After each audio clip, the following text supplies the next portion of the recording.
श्री ललिता देव्यै नमः।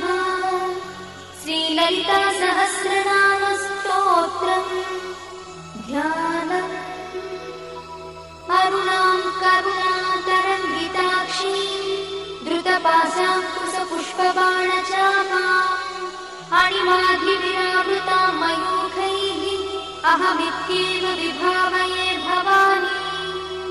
ध्यायेत् पद्मासनस्थां विकसितवदनां पद्मपत्रायताक्षीं हेमाभां पीतवस्त्रां करकलितलसद्देव पद्माम्बराङ्गीं सर्वालङ्कारयुक्तां सततमभयदां भक्तनम्रां भवानी।